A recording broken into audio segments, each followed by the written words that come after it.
Bonjour groupe, on avance dans la session, on est rendu à situation ambiguë pour l'automne 2020. Vous allez voir, on a quand même plusieurs sujets là, dans les situations ambiguës. On va voir la loi 2, qui était le projet de loi, je me souviens plus du chiffre, là, je pense que c'est 52, qui est devenu la loi 2. Dans ça, on va voir les soins palliatifs, les directives médicales anticipées, l'aide médicale à mourir.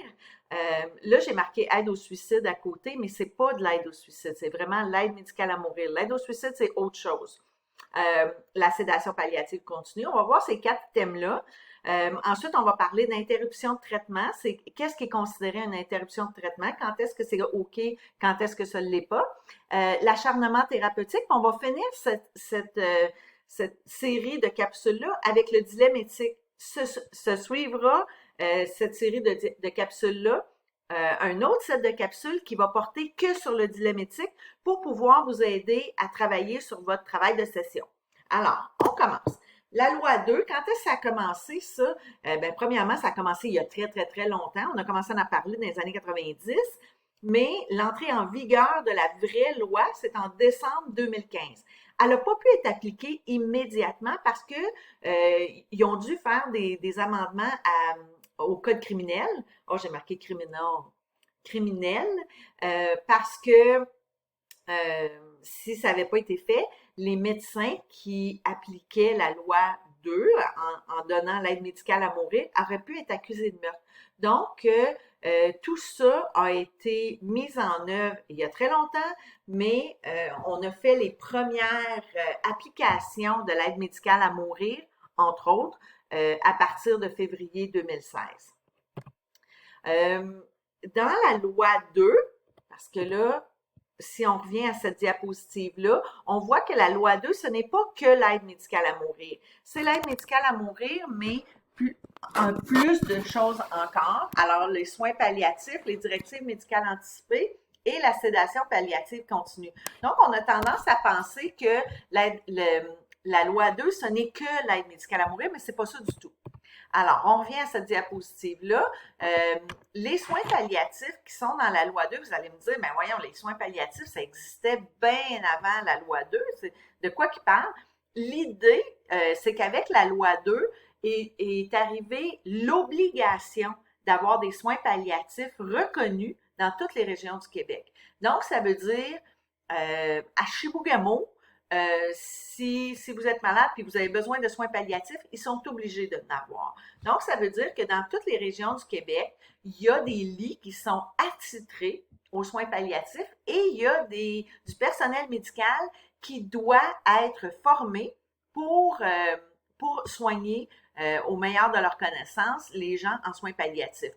Avant, c'était un petit peu plus je ne vais pas dire douteux, là, mais c'était pas si répandu, puis c'était pas une obligation que chaque région ait ses lits palliatifs. Là, vous allez comprendre que les soins palliatifs à Sept-Îles ou à Chibougamau ou à Havre-Santé, il n'y a pas autant de lits de soins palliatifs attitrés à ces régions-là qu'il y en a à Montréal. Ça va au prorata de la population. Plus la population elle est grande, plus il y a de lits de soins palliatifs qui sont attitrés à cette région-là. Donc, ça l'organise, ça l'encadre les soins, ça s'assure que tout le monde a accès aux soins. Puis là, je vous ai mis, c'est quoi la philosophie des soins palliatifs, puis vous allez voir que ça entre un petit peu, c'est un petit peu paradoxal avec l'aide médicale à mourir, disons. Parce que les soins palliatifs, leur philosophie, c'est qu'ils sont là pour soigner les gens en fin de vie. Ils sont là ni pour hâter, ni pour retarder la mort. Donc, ils sont plus là pour soigner de façon curative, mais ils sont pas là non plus pour tuer les gens. Ils sont là pour que les derniers moments de la vie soient les plus confortables, les plus agréables possibles. C'est ça la philosophie des soins palliatifs. Donc, vous comprendrez que à l'intérieur de la loi 2, il y a un petit peu de paradoxe et les gens qui travaillent en soins palliatifs, on penserait qu'ils sont très ouverts à l'aide médicale à mourir et c'est plutôt le contraire. En général, les gens qui travaillent dans les soins palliatifs et qui sont des experts là-dedans et qui croient à ça, sont plus ou moins en accord avec l'aide médicale à mourir parce que pour eux, c'est hâter la mort de donner l'aide médicale à mourir. Mais il reste que les deux font partie de la même loi. Les directives médicales anticipées, on a parlé dans des capsules antérieures du testament de vie. Le testament de vie étant comment je veux que la fin de ma vie se passe. Je vais faire des choix maintenant pour planifier si jamais plus tard je suis malade. Exemple, je vais décider dans mon testament de vie de ne pas avoir de niveau de soins ou d'avoir un niveau de soins au minimum. Alors, ce qu'on veut, c'est d'exprimer ses volontés dans une possible inaptitude dans le futur. Les directives médicales anticipées, c'est vraiment en lien avec les soins médicaux. Alors, on ne parle pas là-dedans de à qui je vais donner ma maison, à qui va venir mes biens physiques, mes biens monétaires, mes biens, peu importe. Ça ne va pas là-dedans. C'est vraiment que des directives en lien avec notre santé et en lien avec ce que je veux que mes soins soient à la fin. Alors, on les fait d'avance, au cas où qu'on deviendrait inapte. On pourrait devenir inapte parce que on prend trop de médicaments contre la douleur. On pourrait devenir inapte parce qu'on a des métastases au cerveau, puis on devient confus. Alors, il y a toutes sortes de raisons pourquoi on remplirait ces directives-là. Pour avoir le droit de remplir nos directives médicales anticipées, on doit être majeur et apte. Donc, vous comprendrez que ça doit être fait avant que l'inaptitude arrive. Et vous comprenez aussi que le mineur de 14 ans et plus, bien qu'il ait le droit de signer un consentement, n'a pas le droit de remplir des directives médicales anticipées. Je ne sais pas si ça peut se faire par les parents. Je présume que oui. À partir du moment où ce document-là est rempli, l'obligation de la famille et des professionnels de suivre ces directives-là, elle est là. Donc, ça oblige les gens à faire ce que la personne voulait vraiment et en même temps, ça enlève un poids à la famille qui n'a pas besoin de prendre ce genre de décision-là. Comme n'importe quel document, ça peut être révoqué en tout temps. La personne décide qu'en fin de compte, c'est pas ça qu'elle veut, on change le tout puis ça finit là, c'est pas grave. La seule directive médicale anticipée qui ne peut pas se retrouver dans ce document-là, c'est l'aide médicale à mourir. On ne peut pas demander l'aide médicale à mourir avant de devenir inapte. Jusqu'à maintenant, on se doit d'être apte jusqu'à la dernière minute si on désire avoir l'aide médicale à mourir. Vous allez me dire, c'est en discussion en ce moment. Il y a des tables de concertation qui sont en train de se faire là, live en ce moment, sur le sujet. Bien, ça a peut-être été mis un peu sur la glace à cause de la COVID, là, mais il y a des gens qui voudraient être en mesure de demander l'aide médicale à mourir de façon anticipée. Puis là, vous comprendrez que c'est des gens qui savent qu'ils vont être inaptes éventuellement.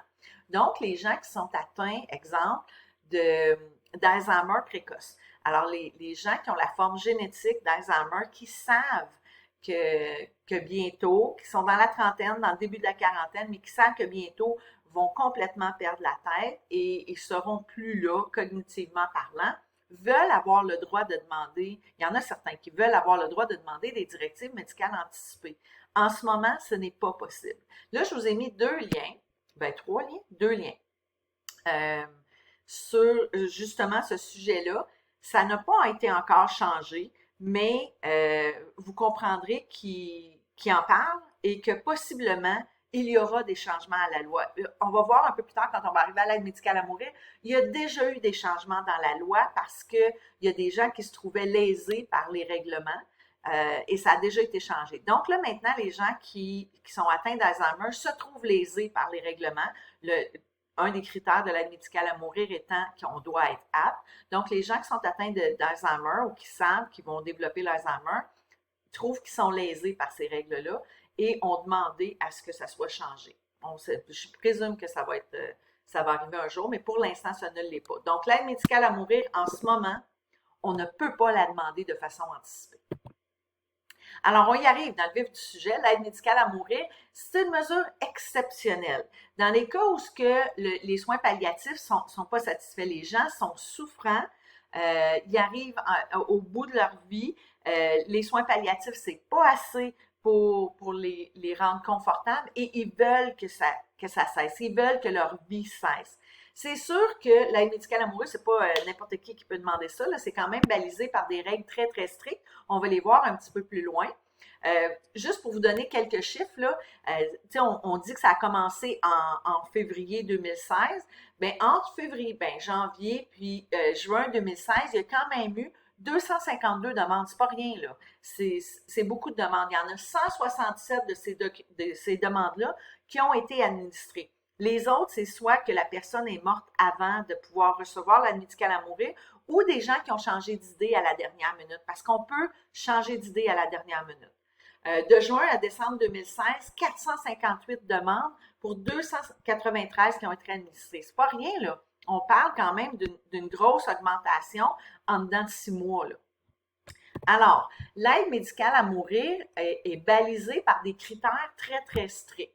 5 critères. Le premier, on doit être assuré par l'assurance maladie. Bon, ça, c'est assez simple, là. Presque tout le monde est assuré par l'assurance maladie, à part les gars qui ne mettent pas leur carte d'assurance maladie à jour quand ils reçoivent le formulaire, là.